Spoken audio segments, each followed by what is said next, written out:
Welcome back to the combination of Front Office Rocks and Practice by Numbers. My name is Laura and I'm from Front Office Rocks. I'm here with Rohit from Practice by Numbers. Hi guys. And we are digging into Practice by Numbers. Now, I mentioned that I'm a new user with Practice by Numbers, newer. I guess I shouldn't say that anymore. I've been with Practice by Numbers for a few months now.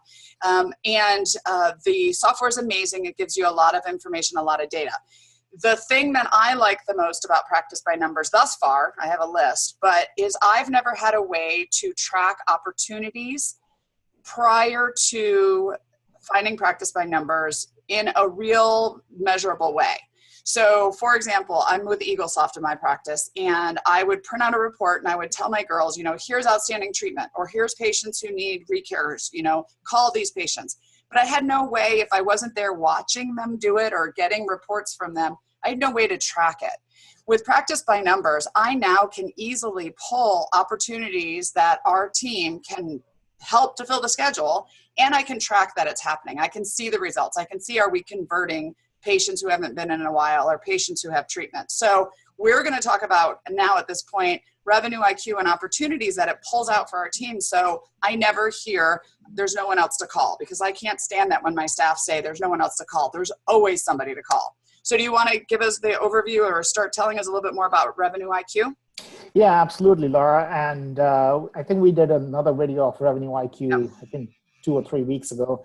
But here's a little bit of an overview, and then we'll jump into The opportunity. how to track your employee performance on what's happening. So RevenueIQ, the key idea here is to be able to find pending treatment, find treatment that got missed, that treatment nobody followed up, because most practices, it's a shame that they don't have a follow-up of calling the patients back. If you're only relying upon, and this is my experience based on my wife's practices, if you're only relying upon incoming phone calls, you'll be waiting for a while. Yeah. So you have to have a system in which you're calling patients back on a regular basis. And as Laura, as you said, many times the staff will come up to say, I don't know whom to call. I've called everybody that I thought about. And the list is bottomless in most practices. Yeah. And that's what the system does, is it helps you create. So for example, I can come in here and I'm going to change this out because I want to see how many calls these guys have been making. For example, I just want to search every single treatment for patient that haven't been scheduled. Okay? This will give me all treatment that was diagnosed in the past 1 year that hasn't been scheduled, and these patients don't have appointment in the next 30 days. But I'm going to change that to even, let's say that's next 2 months in the next search. Okay. This will give me a list of all the patients that were called or should be called. And here it's interesting that this practice is using RevenueIQ quite a bit. And see this, they call this patient on 1/31, so maybe about a month and a half ago. And there's another patient that was called just two weeks ago, and they left a message. And another patient that was called. And if I click on this patient, it will tell me exactly what happened with that patient. Okay. And it'll tell me exactly what was called, who was called, and why this patient didn't schedule, with all the notes that are in here as well. So just for implementing this in the practice, one of the things we did when I first started with my team is I have a doctor scheduler. So she calls on all treatment that is primary, the crowns, the onlays, the bridges, the big appointment, the big procedures. We've cross-trained now a dental assistant, and our dental assistant makes calls on the smaller ones. So the fillings and the sealants and that. So I have 2 people actively working their lists, making calls to these patients, trying to get them into the doctor's schedule. And it's amazing how many patients are scheduling that we would have missed. They didn't get written on a report, somebody dropped the ball, and we're finding patients that we talked to a month ago and didn't get a phone call, and now they're scheduling for, even if it's a little thing, they're scheduling, which is the most important thing. Right. So that's treatment, and the same concept applies for recall, and patients will become overdue. So it's up to you to give them a recall, give them a call to get them back on the schedule. So let's just see right here, patients are overdue by 6 months, and I make that list. And obviously this practice has been calling all of these people, which is great. So you make calls for treatment, you make calls for recalls, and you make calls for reactivation. You have to also... I'm going to just mention, just for implementation parts of it, we have 2 people making our recare calls, and then I have my receptionist working on reactivation, which means patients who haven't been in 18 months.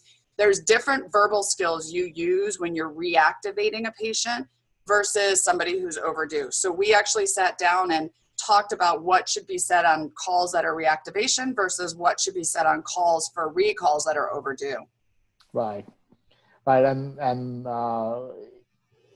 making calls is only one part of the equation, because Yes. if you don't have the verbal skills, you can make 100 calls in a day and you won't get anything scheduled. Yes. And also, and this isn't an advertisement for other, but some sort of a way you can also text and email, because a lot of times we don't reach the people via call. So you want to have a system in your place to reach the patients other ways too. Right. And exactly. And and one of the things in the roadmap is to be able to just pick a bunch of these patients and send them a text message. That's probably coming further down the line. By the time you watch this video, it might already be an option, and who knows, right? It might be. So we were talking about the verbal skills. So making calls is important, but also it's extremely important to be able to track those calls. How many calls are you making on a regular basis? Which ones are they able to get through? Meaning, how many of the calls resulted in no answer? How many of those calls resulted in a left message? How many of those calls they actually spoke to a patient and the patient said, no, thank you? And then you want to measure why that patient said, no, thank you. Because then you want to know what's happening. Are the patients not coming back because they had a bad experience, or they are no longer a patient, or something else? But you also then want to measure what is the rate at which your employees are scheduling these patients, because it will vary. It will vary with their skill, and it will vary with their training. So in RevenueIQ, if you click on performance, it will take you to a page where it will show you what is happening in your office. So this particular office, in the month of March, they have made 277 calls and recalls, 110 in treatment, and 123 on reactivation. If I scroll down, it'll give me a full list of every single call that's been made in all the categories. Now, I just want to point that out. I do not know of any other software, and I might be wrong, but I do not know of any other software that will help you monitor your calls. And when I showed our employees that we could monitor their calls and that our doctors could monitor them, and we set a goal and we said, this is part of your job. In my office, it's 20 phone calls a day. Now, some days you only make 10 because it's crazy and insane and lots of emergencies. But then that means the next day when it's a little quieter, like today is a Friday, in my office, my team needs to get on the phones because they need to average 20 a day. When they know they can be monitored, they're a little bit more accountable to make sure it's happening. Right, right. And of course, this is blurred out for privacy reasons, but if it wasn't, you could see the name of the person and who's making those calls, and you can see what's happening. What's important here is to understand, let's say this was 127 calls made. They left 79 messages, and 45 of them they talked to and they didn't schedule, and 3 of them actually scheduled. But you will also have patients calling back and scheduling as well. So this is not just the only schedule that there's going to be, and you'll be able to also see, and with the enhancements into the software, how many of those patients actually didn't schedule on that phone call, but actually scheduled when they call back. Now, I want to point out for anybody who's working with different softwares, the thing I like about Practice by Numbers is Rohit's wife is a dentist. So he's always looking for ways to improve the software to work in the practice better for us in the dental office. So it's great to work with a company that understands dentistry.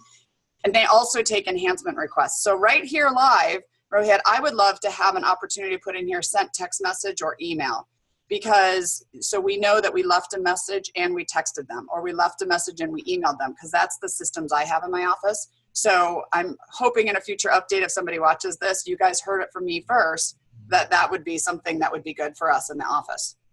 All right, so tell me again, you want text message? Yeah, so I want to know, did I leave a message? Did I reach them or not? And then did we follow up with a text or an email? Because we do a 2-step process in my office, because most of the time when we call, we don't get somebody, and then we do our next step depending on the patient. And I would like to see for my team how many calls they made, and then also how many texts they sent or how many emails, to make sure they're following what they're supposed to be doing to try to get that patient back in.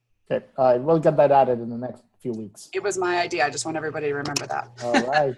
All right, what else do you have to show us? So at the bottom, we showed this is the performance as overall, meaning as your whole office, but you can also look at performance for your each category. So if I click right here, it'll give me the list of every single call that was made. Okay. And the patient, of course, who it was. And if I find here appointments. Now, what I find cool here with this particular office is, and it doesn't happen in every office, and I said sometimes offices don't make calls, is because it's frustrating to make these calls, and it's frustrating to deal with rejection and all that, but it doesn't have to be. With the right set of verbal skills and the training that, Laura, that you teach, I think the call rate and the response rate can improve dramatically.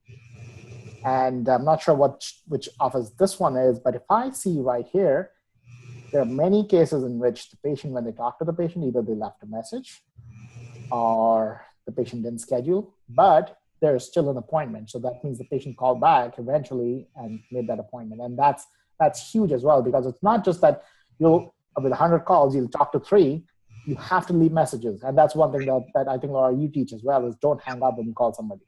No, the way you leave a message, you want to make sure the patient's always welcome. And I want to mention a benefit I like about this is I don't like a lot of extra people wasted time, I would say, in the office. So many times the doctors want to know what happened with the patient. They no longer have to get up and go find the employee. What happened? Did they schedule? Did they not schedule? Did you call them? They can just go right here and find their patient and see that they got a message and that they scheduled or didn't schedule. So it saved a lot of the what happened between employees. We can just go right here and see what's going on with our patients. Right, and it helps with communication. And I do want to put a plug into the phone IQ system that we have. When you do make a call to a patient, an outgoing call, and you complete a RevenueIQ task, our phone IQ is connected to RevenueIQ as well. So when the patient calls back, our phone IQ will tell you that you just left them a message about recall or treatment or reactivation. So when the phone rings, it will say, inactive patient, you left them a message about reactivation a little while ago. That's awesome. That's great. All right. So in this area, is there anything else? Because we're getting kind of to the end of the video. Is there anything else you want to point out? I don't think so. Okay. So this is a really good, I would suggest starting with this if you don't feel like your employees are on the phone enough or you're looking to fill your schedule. Start learning this part of practice by numbers. Get each one of your employees set up to log in on their own, and then have them get on the phones and then hold them accountable. We're actually playing some games in my office, and the first time all 5 employees in the front hit 20 calls in one day, they won a prize. So we're making it a fun game, and we're seeing the results because our production is going up because more people are scheduling. So definitely get into this area and get on the phones and start filling your schedule. Yep. All right. Thanks to everyone. Thanks, Laura.